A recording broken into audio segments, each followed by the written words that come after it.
The Qatar Grand Prix didn't just give us a race, it gave us a message that echoed through the paddock, the garages, and echoed through the entire Formula One world. That this championship is not over and it is turning into a one-man war. Because as we head into Abu Dhabi, the final race of 2025, we have a three-way title fight that is turning into a psychological battlefield. But if the second last race proved anything at all, it is this: Max Verstappen taking on the rest of Formula One, just like it has been right through the season. The four-time world champion has done it again. Another victory, another comeback. Oscar Piastri, title contender number 3, finishes second. Lando Norris, the man leading the championship, came in 4th. Because look at this, 25 points available in Abu Dhabi. 12 points separate Norris from Verstappen. 16 points separate Norris from Piastri. That's how it stands at this point. And what seemed impossible 2 months ago, Lando Norris losing that world championship, it is now a very real possibility because Max Verstappen, the man who was 104 points behind earlier this season, has somehow clawed his way back into this title fight. Qatar showcased exactly how he did it, just like the season. He was behind, just like the season. He looked out of the picture, just like the season he was counted out. And just like Max Verstappen always does, he came right back. A late push, perfect execution, unmatched consistency. Verstappen had proved why even before the race.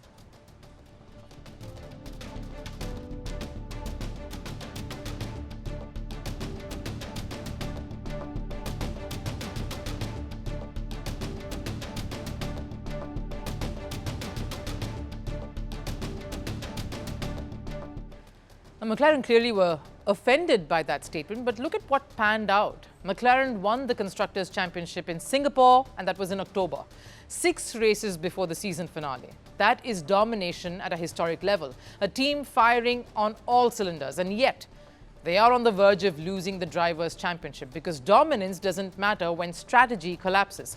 Oscar Piastri was the early favourite to win the title, then his dip in form opened the doors for Norris. But the two-way McLaren title fight suddenly became a three-way battle, and McLaren, the team that had the season in their grasp, let it all slip away. The Las Vegas Grand Prix, they just needed to be smart. A podium, that's it, even a top 10 finish, and Norris could have sealed this championship in Qatar. But both their cars were disqualified for a violation, massive misjudgment there. Then came Qatar, where they should have been aggressive, and instead they played it safe. It was the perfect example of how to lose a title despite having the fastest car on the grid. McLaren executed the art of losing so perfectly, they could publish a manual here. And on the other side, there was Max Verstappen and the quiet genius beside him, Hannah Schmitz, Red Bull's mastermind strategist. While McLaren hesitated, debated, doubted, she was on the ball, quick, assertive, made the opposite call to McLaren. When others didn't pit under the early safety car, she made Verstappen pit. That one bold call flipped the championship upside down.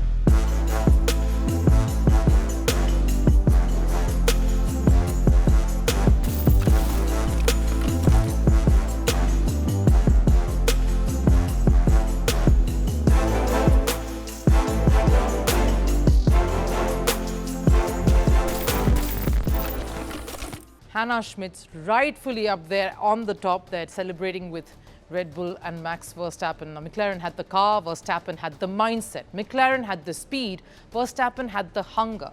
McLaren had the advantage, Verstappen took the risks. And that is why the championship will always go down. That's why this championship will go down to the wire here in that last race. Yes, Verstappen doesn't just need the win. He still needs Norris to slip up in Abu Dhabi to actually win the title. Even as Norris, on the other hand, just needs to finish on the podium. But this season has shown us what a champion mindset truly means. It has Max Verstappen written all over it. McLaren seems like a shadow of what they really were in that first half of the season. The perfect example of how mental fortitude rules all. No matter the sport, no matter the position you're at, if you cannot cross that line when it really matters the most, you do not deserve the biggest prize. They promised glory. They delivered fear. They shaped nations. They scarred generations.